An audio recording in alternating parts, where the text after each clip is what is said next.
lá? Beleza.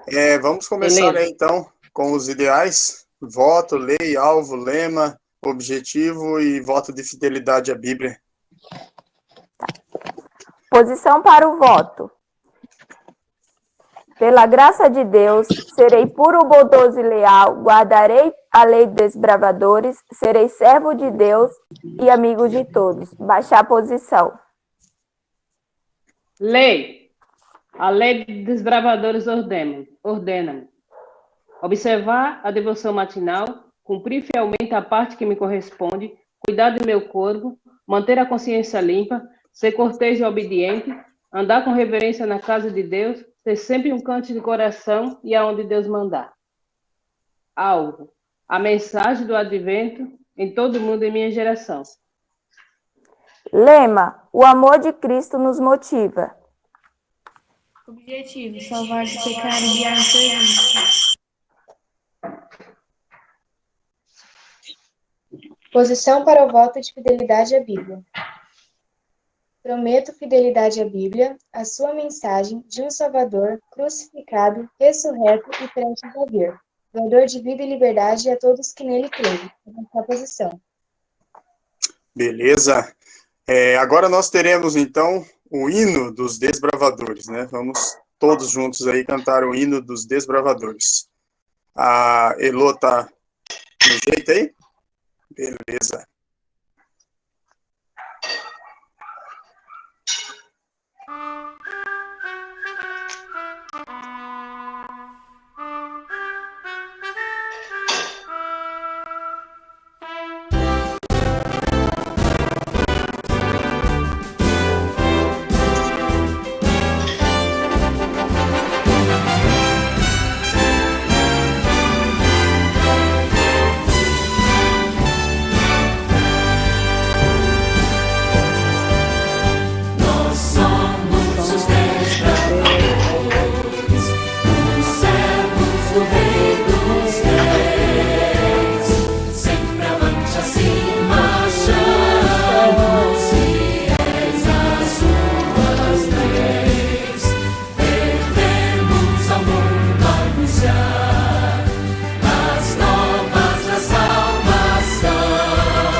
Beleza?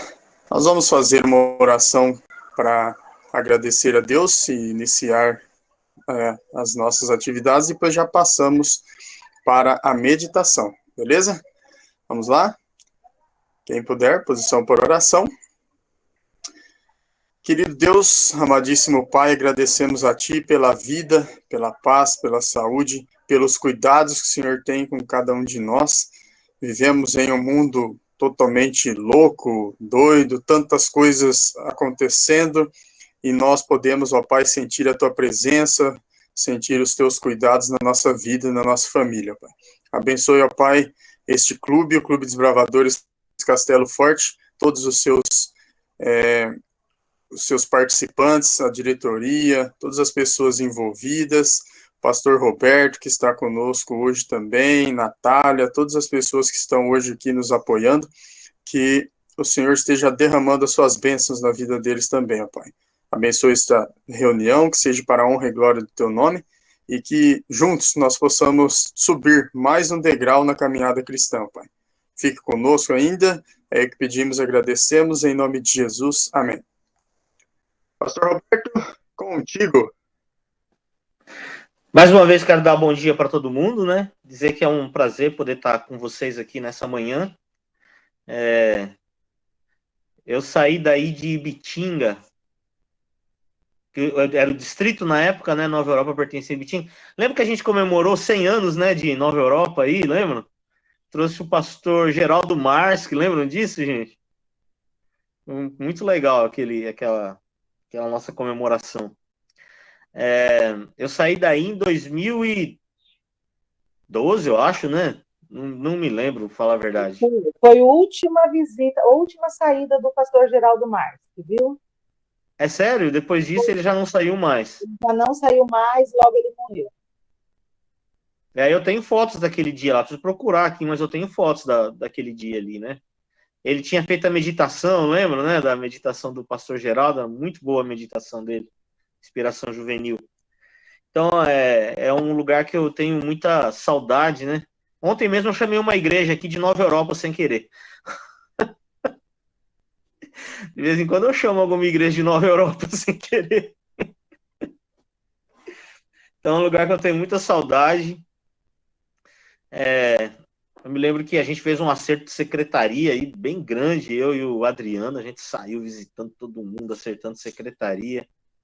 Então, ficou bem gravado na minha memória aí, o período de Nova Europa. Quero contar para vocês hoje a história de um homem chamado Edmund Hillary. Alguém já ouviu falar de Edmund Hillary? Vocês já ouviram falar, mas vocês não lembram, tá? Quando eu começar a contar a história, vocês vão lembrar, tá? O texto para a nossa meditação está em 1 Coríntios, capítulo 9, versículo 24. 1 Coríntios 9, 24. Que diz assim, olha, vocês não sabem que os que correm no estádio, todos na verdade correm, mas só um leva o prêmio? Corram então de tal maneira que o alcanceis. Edmund Hillary, ele foi o primeiro homem a escalar o Monte Everest. As condições do clima naquele dia estavam bem difíceis para ele subir.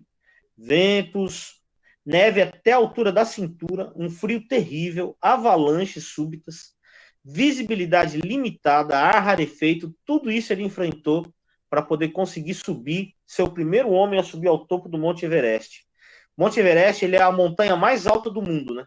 Ele fica a 8.848 metros de altura, quer dizer, quase 9 quilômetros de altura tem o Monte Everest. Então, de Nova Europa a Gavião Peixoto dá quantos quilômetros?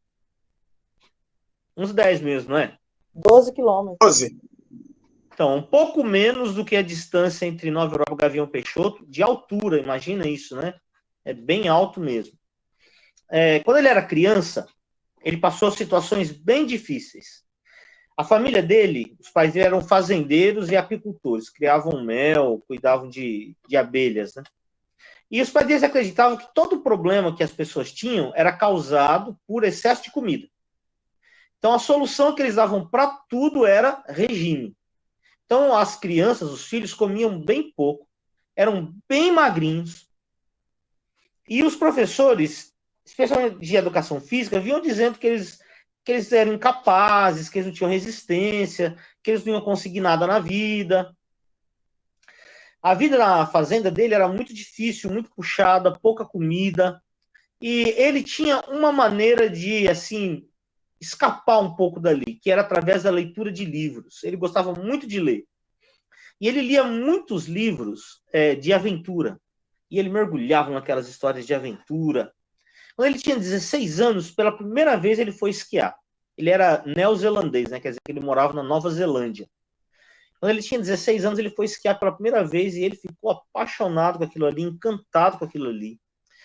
Com o vento frio, o senso, a sentido assim, de liberdade que tinha em esquiar. E ele conversou com as pessoas ali e as pessoas falavam muito sobre escalar montanhas, e ele tomou uma decisão na vida dele. Ele tinha que escalar uma montanha, ele tinha que escalar alguma coisa. Ele começou, então, a usar o tempo livre que ele tinha para fazer caminhadas, para correr e para escalar montanhas, que se tornou, assim, a paixão da vida dele. Uma vez ele quebrou 3 costelas quando ele estava escalando uma montanha. Ele foi chifrado por minha cachorrinha estava querendo sair aqui do escritório. Uma vez ele foi chifrado por um iaque assustado, né? O iaque é um animal que parece uma mistura de boi com ovelha, bem peludo, né? Que mora nos lugares, nas regiões altas, lá nos... como é que chama lá? Onde fica o Monte Everest? A cadeia de montanha? Cadê o filho de geografia? Não tá aí hoje, né? Que é o Adriano. Ô, Ernestão! Tudo bem, pastor? Himalaia, pastor. Isso mesmo, Himalaia, exatamente. Ele foi chifrado por um iaque lá no Himalaia uma vez. Né? Ele sofreu mordida de sanguessugas venenosas, quase congelou em várias escaladas. Você sabe que congela rapidamente, né? E você perde as extremidades, né? Você pode perder o nariz e perder as pontas dos dedos e dos pés escalando. É muito perigoso. Mas ele estava determinado a vencer cada alvo que ele mesmo propunha os alvos para ele. Né? Cada alvo que ele propôs para ele estava determinado a vencer e não desistir nunca. E foi assim que ele estabeleceu para ele como alvo o Monte Everest. Em 1953, ele tomou essa decisão que ele ia escalar, porque ninguém nunca tinha escalado o Monte Everest. Né? Era a montanha mais alta do mundo e ninguém nunca tinha escalado o Monte Everest. E ele achou um guia nativo, que também é bem famoso, porque também subiu, né, a montanha junto com ele, né, que é Tenzing Norgay. E ele planejou, durante 5 anos, essa subida do Monte Everest. Ele chegou no topo do Monte Everest alguns segundos antes, né, de Norgay. Né? Então ele é considerado o primeiro homem, e o Norgay, que foi o guia que ajudou ele a achar os caminhos, etc., foi o segundo a chegar. Eles pena que eu não sei compartilhar aí as imagens, né? Não sei se dá para compartilhar no Google Meet, mas eu procurei as imagens deles lá. Mas depois vocês procuram ele. Era um homem alto, magro.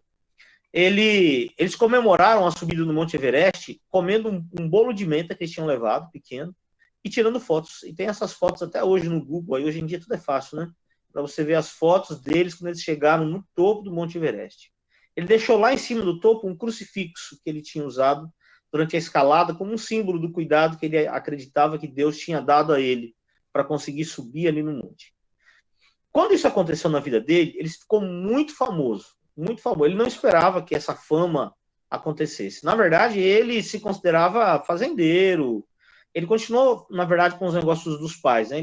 Ele também era fazendeiro e também cuidava de abelhas. Mas, com essa fama, ele passou a ser convidado para fazer palestras. E ele gostou muito de fazer palestras, achou aquilo um desafio tão grande quanto subir no Monte Everest.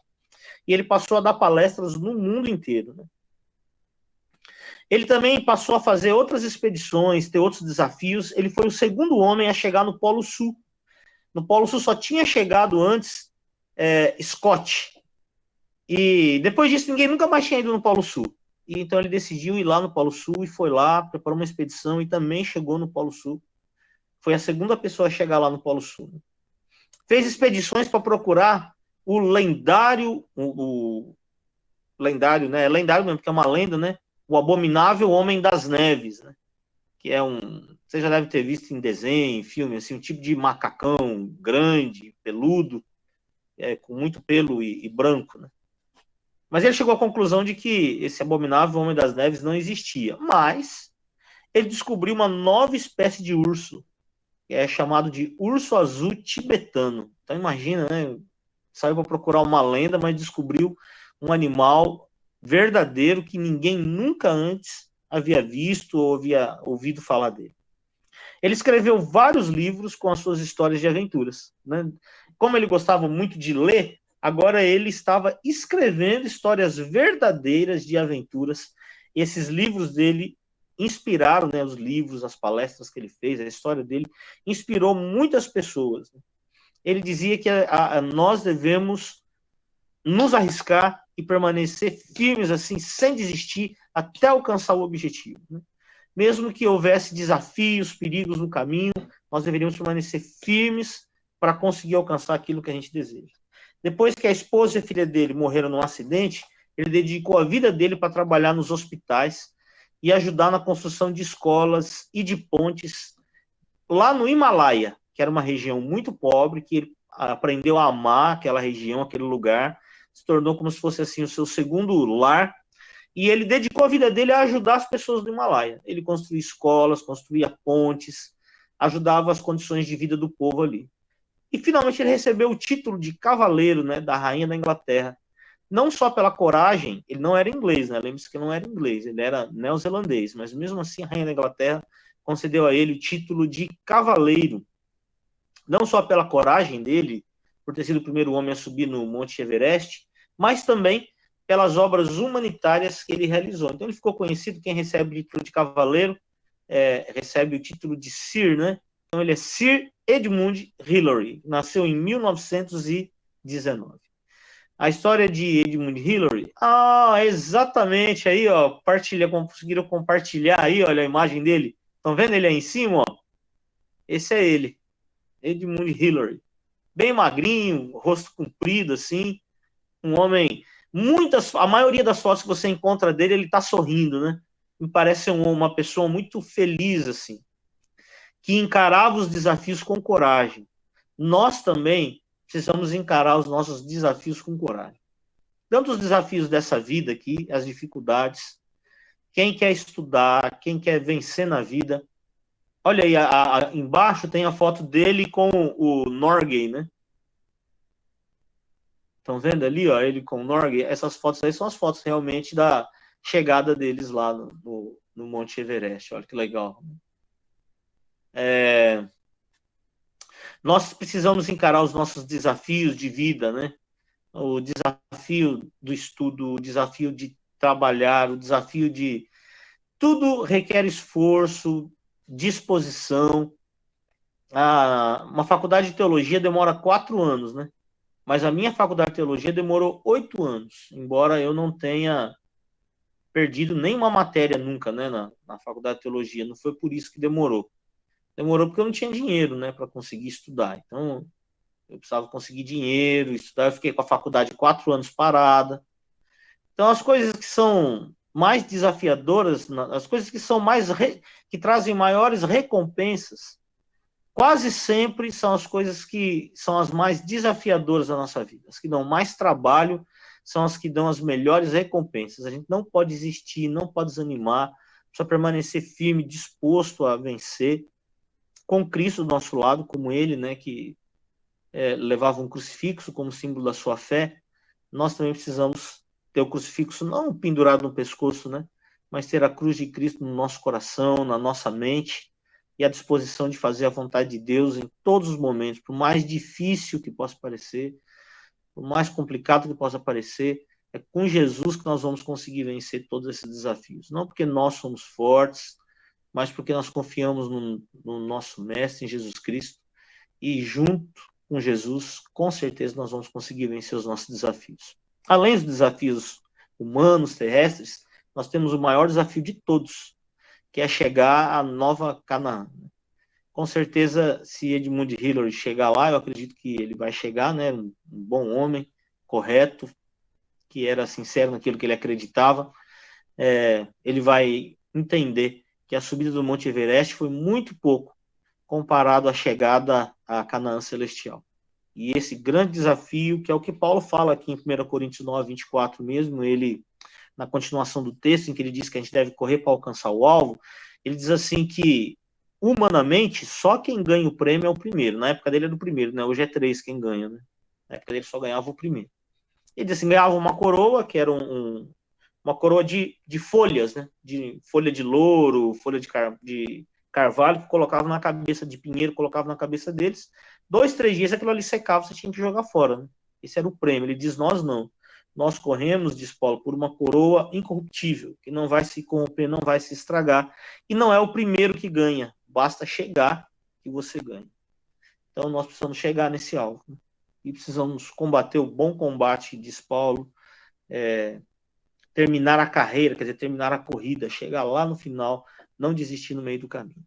Que Deus possa abençoar cada um de nós, de vocês, né, do clube de Nova Europa, Castelo Forte, para que vocês possam, todos nós um dia, estarmos lá na Canaã Celestial e no começo nós vamos lembrar dessa terra aqui. O pessoal fala assim, na nova terra não vai lembrar do que aconteceu aqui na terra. Uma vez eu respondi numa postagem de alguém perguntando isso, né? Não vai lembrar de nada do que aconteceu aqui. Deus não vai fazer lobotomia com a gente, né? Chegar lá, ele vai apagar a nossa memória. Deus não vai fazer isso. Eu falei que a gente só vai lembrar dos 80 anos que a gente viveu aqui na Terra, nos primeiros 100 milhões de anos a gente vai lembrar ainda, depois a gente não lembra mais. Né? Você imagina vivendo a eternidade, e o período que nós vivemos aqui na Terra foi tão pouco, mas com certeza no começo a gente vai lembrar, né? Ellen White diz que a gente vai reconhecer as pessoas. Eu vou olhar lá e falar, esse aqui é o Chinitão, esse aqui eu lembro desse aqui, né? Eu sei quem é, né? Então, a gente vai se lembrar ali no começo, e a gente vai se lembrar desses momentos que nós vivemos aqui. E saber que não conseguimos, né, alcançar o alvo supremo, que é o alvo de receber das mãos de Cristo a nossa suprema coroa da glória. Deus possa nos abençoar. Bom, Amém. Então, querido Deus e Pai bondoso, te agradecemos muito, Senhor, porque o Senhor nos dá a oportunidade de termos irmãos em Cristo, irmãos na fé, de compartilhar a nossa fé, Senhor, de estarmos juntos caminhando nessa trilha que vai nos conduzir à Canaã celestial. Sabemos que muitas vezes ele não é um caminho fácil, é um caminho difícil, um caminho estreito. Jesus já havia dito que seria um caminho estreito, mas em todos os momentos o Senhor, o nosso bom pastor, está conosco, nos conduzindo, nos guiando com a sua vara e com o seu cajado, Senhor. Mesmo que nós andemos por momentos difíceis, nós não podemos desistir, porque o nosso alvo supremo, a inacessível coroa da glória, está lá colocada diante de nós, de todos aqueles que amam a sua vinda, Senhor. Por isso, fica conosco, fica com o Clube Castelo Forte, Senhor. Nos dê que nós possamos estar sempre firmados no nosso Castelo Forte, que é Jesus Cristo, até aquele grande dia. Fica conosco na nossa reunião de hoje. Abençoa todos que vão nos falar e vão nos ajudar, é o que te pedimos. Abençoa cada um dos desbravadores, no nome de Jesus. Amém, Senhor. Amém. O